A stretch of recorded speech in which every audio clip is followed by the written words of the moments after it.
welcome to Paper Mache People, the podcast that keeps you company when you're celebrating the holidays away from the people who matter most. We all have our favorite time of year. For some people, it's the summer, for the warmth and sunshine.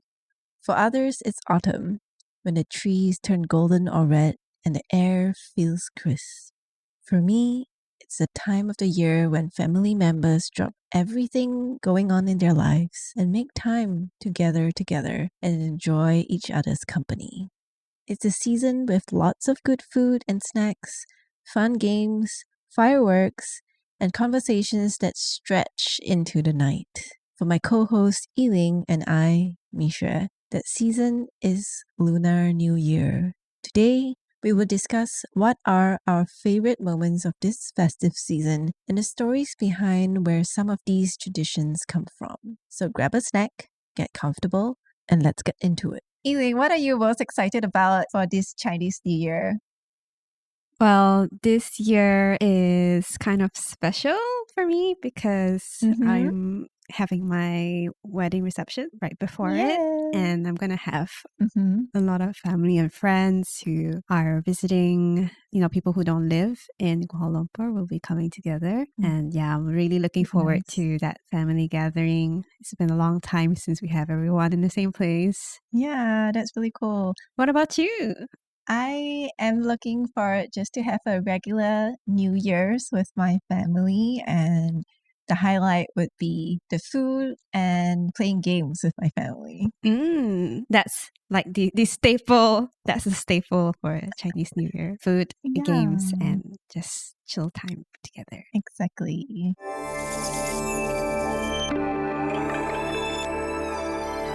So this year, not only is it a special year for me because of my big event, it's also a special year in general because it's the year of the fire horse. The year of the fire horse only comes around once every 60 years. So the last time we had a fire horse year was 1966. And do you know about the fire horse myth or curse in Japan? No, so tell the me. last cycle of when we had the year of the fire horse, or what we call Hinoe Uma in Japanese, there was actually a 25% drop in birth rate that year. And this is because there is this pretty misogynistic myth in Japan where it's believed that women or girls who are born in that year are a bane to the men in the family. So they will cause like illness or bad luck or even death to their fathers and their husbands. And the really appalling thing is the cycle before 1966, which was 1906. A lot of women who were born in that year, when they came of age and they were, ready to get married, there was a significant number of them who were rejected because people still believed in this thing. And it was a source of stress. It even drove some women to depression and suicide. Oh no, I can imagine. That's really sad. So because of what happened 120 years ago in 1966, some people still remembered how difficult it was for girls to be born in the year of the fire horse. But the good news is this year, a few news outlets have done some surveys, including like Yomiuri News in Japan. And they asked on like social media and that did polls like, are you planning to have kids? Or is like the year of the fire horse affecting your plans? And most people said, is that even a thing? Do people even care about that? Some people even went so far to say like it might even be better to have a kid where other people are not having kids, because then there'll be less competition for people born in that year. Very practical. Yeah. Very practical. And you also told me that people who were born in 1966, their parents would alter their birth certificate so that they get officially changed into another year. Yeah. There was like a risk for girls when they grew up to be kind of discriminated against if they were born in 1966. So their parents would just register them a bit later. 1967. Yeah. I wonder if there's a similar year, but for men. Like, if you're born in a certain year, you'd be less One successful part or of me something. wants to say that I hope there is something for the sake of equality, but yeah, I'm sure there isn't. And maybe that's also for the best. Mm-hmm.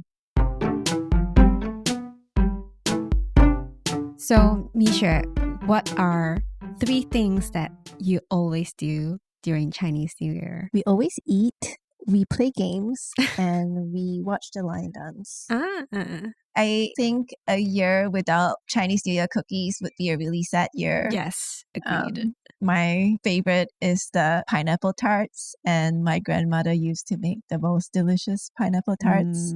I love pineapple tarts. I'm super happy that my grandmother taught my mom how to make them so I can continue to enjoy them today. Do you have a favorite cookie? I do. I love letters. I would say pineapple tart is also like a top contender.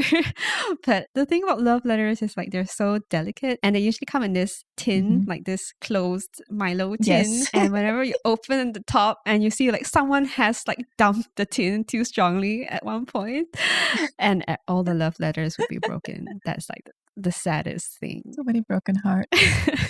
Exactly. What else do you do? When I was a kid, we would play either a game called Samgong or Blackjack with my grandmother, which is like a very simple card game where if your card numbers are bigger than hers, then you win. And my fondest memory of this is whenever we would lose against her, she would have the brightest, happiest laugh ever. And I can still picture her face. And now that the kids are older, we started playing poker, which is also super fun. But I feel like a little bit more is at stake. And it's a mental now game. It's getting real. At some point, it was stressing me out because I didn't want to lose. The other highlight that I really love about Chinese New Year is the lion dance. And Malaysia's lion dance teams are really, really, really good on the world level. Yes. I got to see the best team in Malaysia last year, and that was really cool. Yeah, it's a lot of acrobatics. And I actually once watched a rehearsal session. Sometimes my parents like to go to this restaurant that's close to the school, and these lion dance troops sometimes practice at school grounds. And it looked really difficult. Yeah, I can imagine. One person was trying to lift the other person while, sending them flying to the next pillar. And when the guy fell, it actually looked really scary. Oh, no. Yeah. I mean, because they were practicing, yeah. right? Oh, no. Yeah. So it comes with a lot of hard work behind the scenes. Yes, of course. And I think that in the recent years, the tricks that they were doing also became more and more complex. So I'm excited to see it again this year. Yeah. How about you, Yiling? What are your highlights for Chinese New Year? I love receiving money, ang paos and red packets. I spent Chinese New Year in Malaysia because I genuinely want to spend that time with my family and friends. Of course. But as opposed to my sister, who, because of her work schedule, she has to go back to Australia earlier, usually. I see. So what happens is that I would collect all the red packets on behalf of my sister as well. We know how that turns out. I just never get the chance to, pass it. And then it becomes like a pile. So I don't know which one is whose anyway. Yeah. Of course, you can't sum it up and divide it by 2, Yiling. Shh. But sadly, I think this year I might not receive red packets anymore. Oh no, why not? Because you only receive it when you're not married. And I think I just mentioned I am having a wedding. So, pocho, have to give ang pao. It's time to be an adult. Yes. Well, it's been a good 30 years. I think it's only in Malaysia where people who are kind of like adults still receive money during Chinese New Year. Yeah, it's a good tradition. We should keep it up. Yes. Another strong memory that I have of Chinese New Year is like the fireworks and the firecrackers. So we don't really do it at my parents' place because we live in an apartment. It would be very much against the law and it would make a lot of neighbors very unhappy.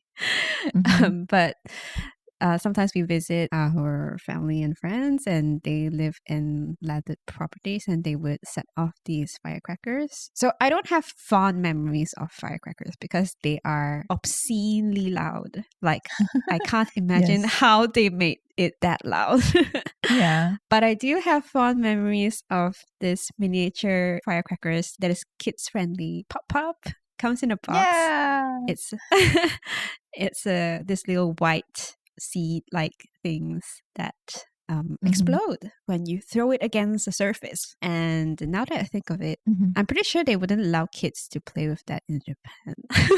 I just remember that I was young and just, popping the pop pops by myself, just having fun. And then my brother comes along and he starts throwing them at my feet. And it's just like, Oh, gotta ruin a fun moment. that's such an elder sibling thing. I also have a memory of like pouring pop pop on the ground and just jumping on them with shoes off. Oh, with yeah. slippers on. That's also good times. We should have a Yeah. pop pop fight this year Yeah. I don't even know where you can get them these days. instead of a snowball fight. Another thing that my family does during Chinese New Year is go to a temple. I really enjoy going to the temple, although I'm not a very religious person. But I feel that it's something that I've done since I was a child. So it's quite calming. Yeah. I have like a routine. We go to the same temples and we know what is the standard practice there. Like, in what sequence do you like the incense? What each deity are for? What would you pray for? Which deities do you pray to? We most often go to this temple called Guan Gong Miao. So Guan Gong is one of the deities, and actually Guan Gong is, I think, a historical figure.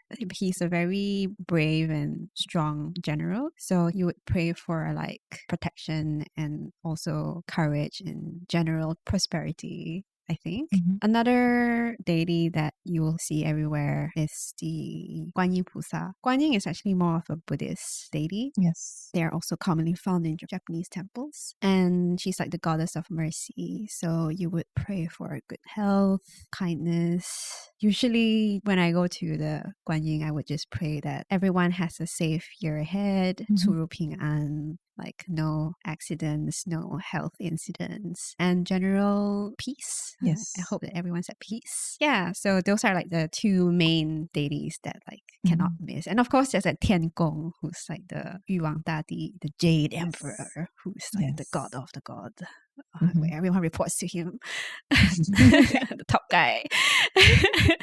Tiangong is particularly important for the Hokkien community in Malaysia, which I belong to. And we actually have a special day on the 9th day of Chinese New Year to pray to him. And the legend is that... By Tiangong. Yes.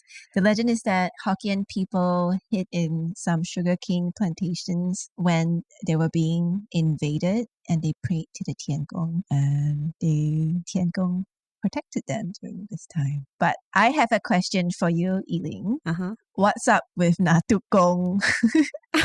Yes, Natukong, which was also known as Datuk Keramat, which I did not link in my head. There's a station that I passed through every day commuting to work when I lived in Kuala Lumpur still. I passed by the station Datuk Keramat. Little did I know, I was passing through Natukong every day. You can pray to him at the station. Yes. So yeah, apparently he's a fusion deity. Don't we love fusion stuff? Fusion food, fusion gods. It originates from animism. Yes.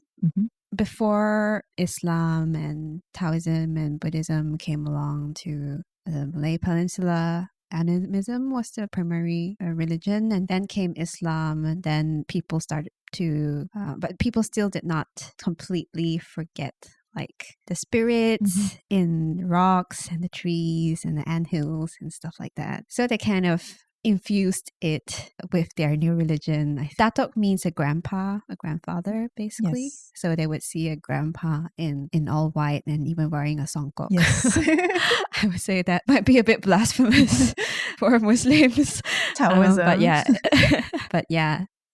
So that figure has somehow melded with the concept of a land protector or a tudigong in Taoism, and it has melded into the tudigong to become the datokong. Yes. Natok is transliteration of the word datok, and gong also means grandpa. So it's actually a double grandpa.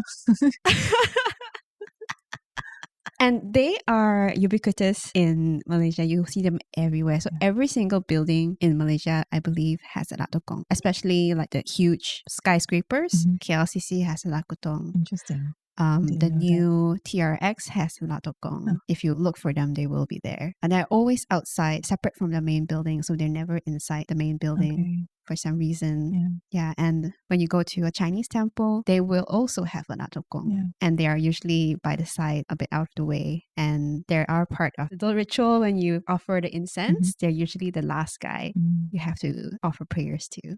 Yeah, I think it's really nice that when the Chinese migrated to Malaysia, that we incorporated the local traditions as well into ours. I think that's beautiful. Yeah. And against all odds, we found commonality in religion. Yes. Isn't it? Yeah. Otherwise, have you ever had any unusual Chinese New Year experiences? The first time I spent Chinese New Year overseas was during COVID, and I was in China. And you would think that Chinese New Year is a really big thing in China. It was not a typical year because it was like a lot of lockdowns with COVID. So I have very little memory of any celebrations. It was really muted, to be honest. But I took the opportunity to make a trip to my ancestral village in Chaoshan area in Guangdong province. And I managed to reconnect with distant relatives. And they were so welcoming, even though we've never met before. I called them. I just had a phone number that I got from another relative. And they invited me to their house. They cooked a warm meal and showed me around their shop and their home. So yeah, that was a very different but also very special memory of Chinese New Year that I will always remember. In a way, it's kind of like a glimpse into what your life could have been like had your ancestors not moved to Malaysia. Right?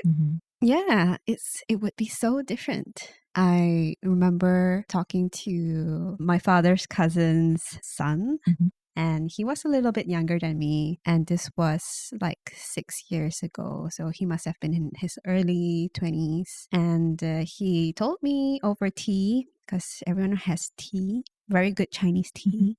After dinner, that his parents are kind of giving him pressure to get married. So I asked him if he had a girlfriend, and he said no, he didn't have a girlfriend. So is he going to be matchmade?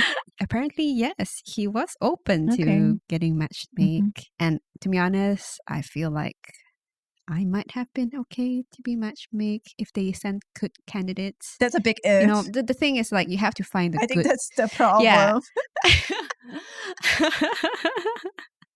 If you matchmake me with someone I could actually like, then what's the problem? Big if. It's just like free Tinder, you know. Yes. But yeah, I later got news that he only got married last year. So I think he had some time to figure things out.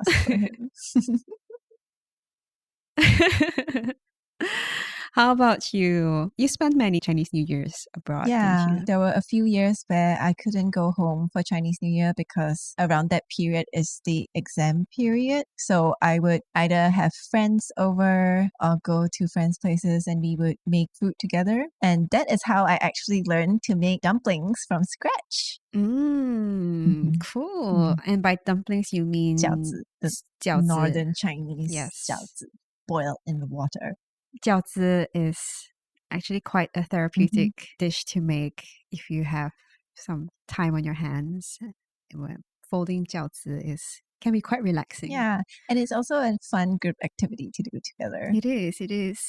And you have this like image in your head where you're like a few friends sitting around a table and just wrapping 饺子 and talking about gossiping about stuff. Such like a heartwarming Chinese New Year scene, isn't it? To be away from home. No. We've talked about the things that we love and have fond memories about for Chinese New Year. But there are other stuff that are not so pleasant. One of which I think everyone who has spent Chinese New Year in Malaysia can agree. It's the Chinese New Year songs.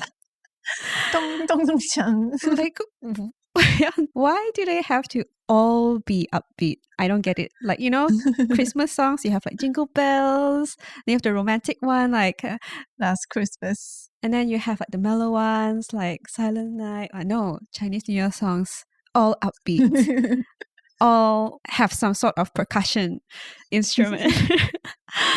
And when I was living in Malaysia, you literally cannot escape. It's not like you just don't turn on the radio. One thing is my mom always has the radio on, so it's blasting at home all the time from like 8 a.m. in the morning. It's at the balls. Yes, when you go to the malls, it's blasting at the malls. On the drive from your home to the malls, you just want to find a radio station that's not playing Chinese New Year music. It's impossible.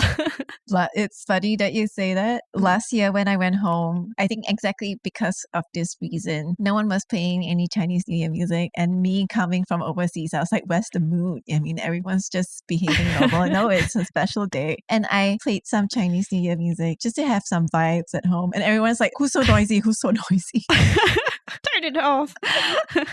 Yes. So I'm looking forward to finding out if this year someone has finally caught on like the demand, the gap in the market Or the lack of demand. for mellow Chinese New Year songs. Please, Okay. someone. I did find a gem on Instagram of a clip of people singing Chinese New Year songs in Malay. Yeah, you said that to me. That was We'll link it in the show notes. so literal. The translation was so literal. It's like 每条大街小巷, Yes. setiap lorong, setiap jalan. I don't know. Obviously, for today's trivia, we'll be talking about Chinese New Year, mainly different variations of things people do in different countries that celebrate Chinese New Year. Question number 1. Where in the world would people throw wishes written on joss paper tied to an orange up a tree? Is it A, China, B, Korea, or C, Hong Kong? Throw it up a Yeah, tree? so they have a piece of paper that they tie to an orange, they throw it up a tree, and if it gets hooked onto the tree, they believe that their wish will come true. Huh. I've only heard of like pao gan, which is where you're supposed to, I think it's like when you want to find a lover Mhm. on Qixi, but not on Chinese New Year. I would say it's Korean. It's in Hong Kong. What? It's called Really? 南春回元树. I find it super amusing that they actually have various trees for different types of wishes. The first tree is for career, academic, and wealth, because after all, we are Chinese and that's first. The second tree is for marriage and pregnancy. Mm-hmm. Funnily enough, the third tree can be anything, anything that you wish. Ah. And the fourth tree is a special tree that is actually a plastic tree. Huh? I don't get it, but yeah, it's one of the Well, trees. if they always have to have a plastic tree? Is it the light show tree where they light it up or something? I don't know.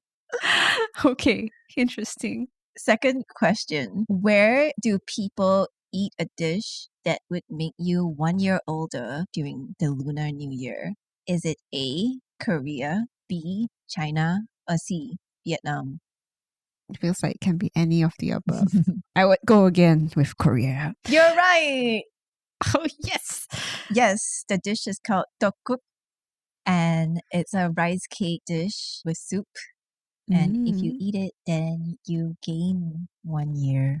You know, it's kind of similar to the birthday noodles that we eat. So mian. I think the same concept.